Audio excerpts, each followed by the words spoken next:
በእያንዳንዱ ችግር ላይ እግዚኦ ነው የምንለው። እግዚአብሔር ከስር ሆኖ ደግሞ እስቲ አንተው ራስህ ችግሩን ፍታው ይላል። ይተማመንብሃል። አንድ ስለሚተማመንብህ ነው።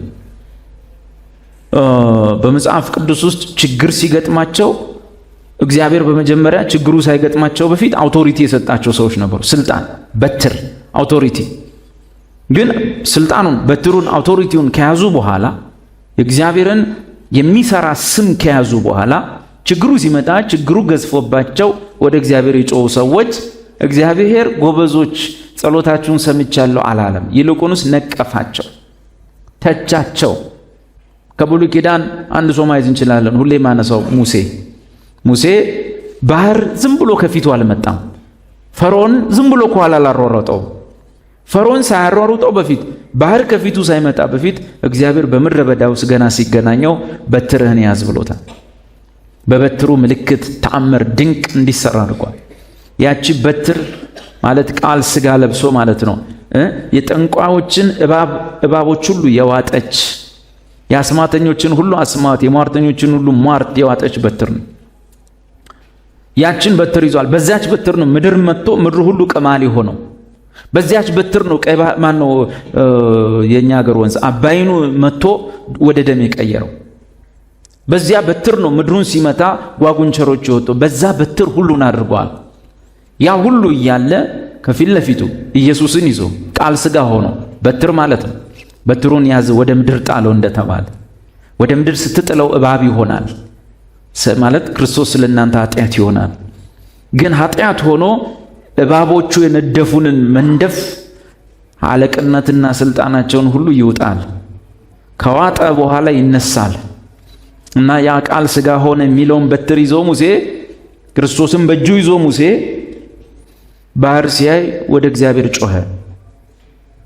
ክርስቶስን ይዞ ወደ እግዚአብሔር ይጮኻል። እግዚአብሔር ወጠፋን ድረስልን አለ። መዝሙር ዘመሩ እስራኤል ሁሉ በንስሐ መዝሙር ሆኖ ፈርዖን ከኋላ ቀይ ባህር ከፊቴ የሚለው ምን ይዘው? በትር ተይዞ ኢየሱስ ተይዞ ማለት። ሙሴ ታላቅ ነቢይ ነው፣ ትሁት ነቢይ ነው። በእርግጥ ከሙሴ ትሕትና የኢየሱስ ትሕትና ይበልጣል። አንዳንድ ሰው ክብራችን ከሙሴ ይበልጣል ስንል በክርስቶስ ሆነን ስናወራ ማለት ክርስቶስ ሙሴን ይበልጠዋል ስንል ማለት ነው። እናንተ ከሙሴ በክብር እንበልጣለን ትላላችሁ። አዎ ካለም እንዲሰማ ብዬ ነው። መጀመሪያ እንደ ሙሴ ትሁት መሆን ያስፈልጋል። መጽሐፍ ቅዱስ ግን እኔ የዋህ በልቤ ትሁት ነኝ ብሎ ስለራሱ ያወራው ማን ነው? ኢየሱስ ነው። ስለ ሙሴ እግዚአብሔር ነው የመሰከረለት፣ ራሱ ኢየሱስ ነው የመሰከረ። እና ዋናው ትሁት ማን ነው? የኛ ኢየሱስ ነው፣ የኛ ክርስቶስ። እኛ በእርሱ ነን ያለ እና ኢየሱስን ይዞ ይጮሃል ሰው። ሙሴ ወደ እግዚአብሔር ጸለየ። እግዚአብሔር ሆይ ልንጠፋ ነው፣ ድረስልን፣ ፈርዖን መጣ፣ ቀይ ባህር ከፊት ነው፣ አለቀን ብሎ ጸለየ። በትር እንደያዘ ጸለየ። እግዚአብሔር ምን አለው? ሲጸልይ ጸሎት ነው የጸለየው። እግዚአብሔር ግን ምን አለው? ስለምን ትጮህብኛለህ? አይገርምም? ለምን ትጸልያለህ አለ። ስለምን ትጮህብኛለህ? ስለዚህ ስልጣን ይዞ ማለት ጸሎት አይደለም። እግዚአብሔር ምን ይላል ማለት ነው? ባካችሁ ጮህብኝ። ምን ይጮሃል? አለኩ ተበላው፣ በቃ የሁሉ ችግር የሁሉ መከራ እግዚአብሔር ኧረ ወዴት ነህ አሰማም ወይ ምናምን።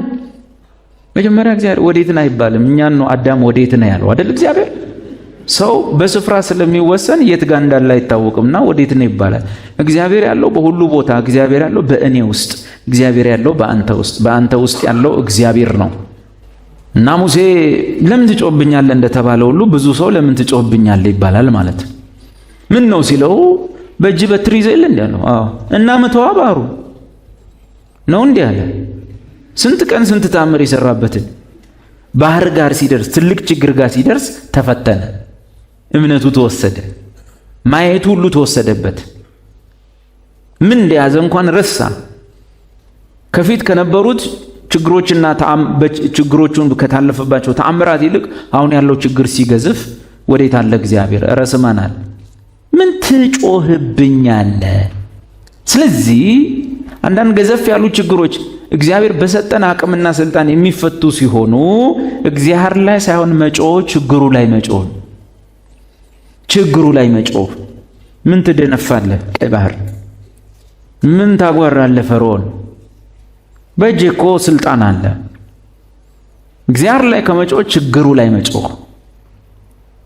እግዚአብሔር ያን ጊዜ እምነታችንን ያደንቀዋል። እንደዚህ አይነት እምነት በእስራኤል እንኳን አላገኘሁም ይላል። እግዚአብሔር በጣም ስናምን ይፈራል። ብዙ ጊዜ እንደምጠይቃችሁ ይፈራል አይፈራም? በጣም ስናምን ይሰጋል አይሰጋም? እነዚህ ሰዎች በጣም እያመኑኝ ነው ይላል አይልም?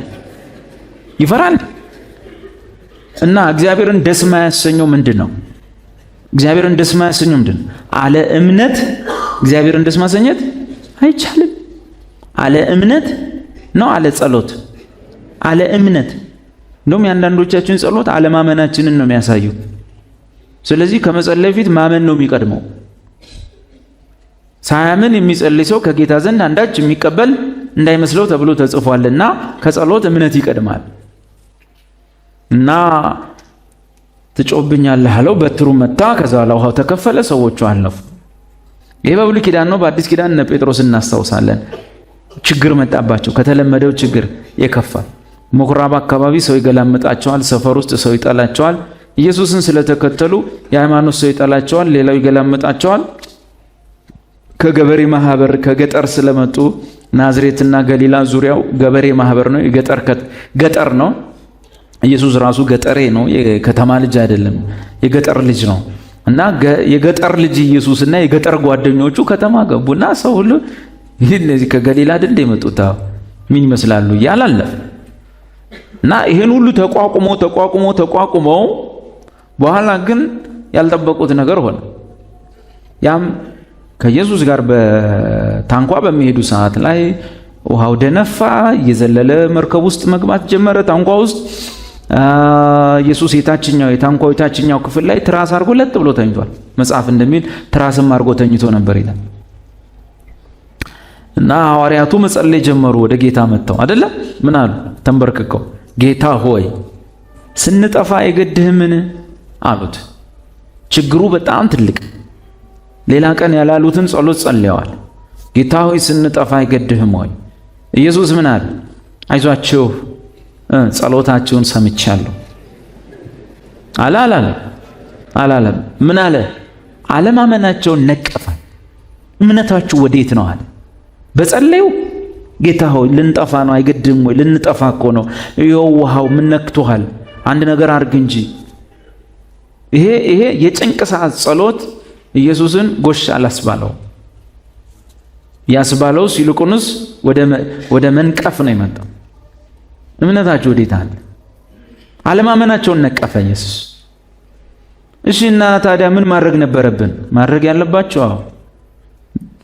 ወጣ፣ ውሃውን አየው፣ ገላመጠው። ኢየሱስ አተ ዝም በል ጸጥ በል አለ ነው ወይስ እግዚአብሔር ሆይ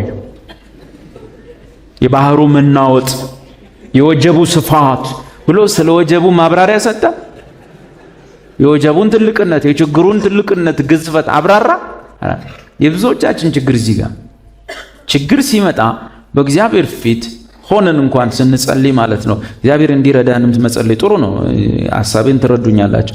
እግዚአብሔር እንዲረዳን እንኳን ስንጸልይ ለእግዚአብሔር በአብዛኛው የምናወራው ምናልባት ብዙ ደቂቃ የጸለይን እንዲመስል ሰዓት ለማርዘም ይመስለኛል። የችግሩን ግዝፈት ሁሉ እንነግረዋለን ለእግዚአብሔር። ችግሩ ምን ያህል ከባድ እንደሆነ፣ ለኑሮ ከባድ እንደሆነ፣ ለቤተሰብ ከባድ እንደሆነ፣ ወደ ሸንጎ እንደሚያቀርብ፣ በፍርድ እንደሚያስጠይቅ ምናምን እግዚአብሔር የሚያውቀውን ደግሞ የሚነግሩታል። ባጭሩ አንዳንድ ሰው እየጸለየ ሳይሆን እግዚአብሔርን እየሰበከ የሚሰብካል። ተንበርክኮ እግዚአብሔር ግጥም አድርጎ እግዚአብሔር የሚሰብካል። ጥቅስ ሁሉ እየጠቀሰ ማለት ነው። ጸሎት በጥቅስ ነው የሚታጀበው፣ እናውቃለን። ጥቅስ የሌለው ጸሎት ሲጀመር ጸሎት አይደለም። ግን ለስብከት ለመጸለይ ሳይሆን ለመስበክ የሚጠቅሱዋል።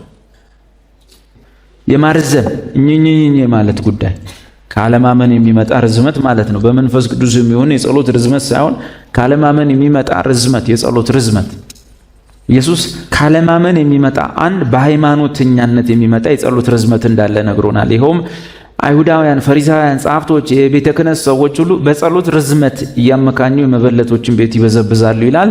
ይሄ በአንዳንድ ሰዎች ሌላ ሀገር ላይ ይፈጽማል፣ እኛም ከተማ ይፈጽማል። ይህ እንግዲህ እህቶቻችንን ሴቶቻችንን ጓዳቸውን ለማራቆት የሚጸለይ ጸሎት ነው፣ አንደኛው ማለት ነው። ጸሎት የሚረዝመት ምክንያት ሌላው ደግሞ አሕዛቦች የሚጸልዩት የጸሎት ርዝመት ነው። መጽሐፍ ምን ይላል? አሕዛቦች ብዙ ረጅም ስለጸለዩ የሚሰሙ ይመስላቸዋልና እናንተ ግን ስትጸልዩ እንደነርሱ በከንቱ አትድገሙ። በቃ እግዚአብሔር ሆይ ጫማ ስጠኝ፣ በኢየሱስ ክርስቶስ ስም አመሰግናለሁ ስለምትገዛልኝ ጫማ ቴንኪዩ። በቃ አለቀ። ከዚህ አለቀ። እግዚአብሔር ሆይ ጫማ በጣም አስፈላጊ ነገር ነው። ጫማ ከሌለ እግር ይጎዳል፣ ሚስማር ይወጋኛል። በኢየሱስ ስም የሚስማር መንፈስ የታሰረ ይሆን። ይሄ ሁሉ የሚኬደው ለምንድን ነው? ጸሎቱን ምን ለማድረግ? ረጅም ለማድረግ ማለት ነው። ለእግዚአብሔር ነው የምንነግረው እኮ። የሚገርም እናስተምረዋለን፣ በደንብ ያስተምረዋል። በጣም ጫማ ወሳኝ ነው፣ አስፈላጊ ነው። ምሳሌ ነው መወስድላችሁ። ገብቷችኋል? ጥያቄው ሌላ ነገር ነው። እኔ ምሳሌ እንዲገባችሁ ብዬ እና እንደዛ ምናምን ብዙ ጊዜ እንደማወራላችሁም ደግሞ ጸሎት ላይ ማይቀር ነገር አለ። እንደው ጫማውን ምሳሌ እንኳን በወስድ ማለት ከዛ ይህን ሁሉ ጸልየን ያጠረ ይመስለና በጌታ በኢየሱስም ጫማ እንዳይከሰት የሚዋጉ በአየር ላይ የሚመላለሱ መናፍስቶች ጫማ እንዳይሰጠኝ የምትዋጉ አሰርኳቸው፣ ፈታዋቸው፣ ተዋጉ፣ ውደቁ። አለቀ እኮ። አባ ጫማ ስጠኝ በኢየሱስም ታንኪው፣ አለቀ። መንፈስ ቅዱስ ሌላ ርዕስ ሲሰጥ ጸሎቱ ይረዝማል፣ ሲሰጥ ይረዝማል። ካልሰጠ መነሳት ነው፣ የምን ንግግር ማድረግ ነው? ቁጭ ብሎ ንግግር ነው ከዚህ በኋላ የምታረገው። ይሄ ግን የሚሆነው ከምን ሲነሳ ነው ሲባል ከእምነት ከተነሳ ነው።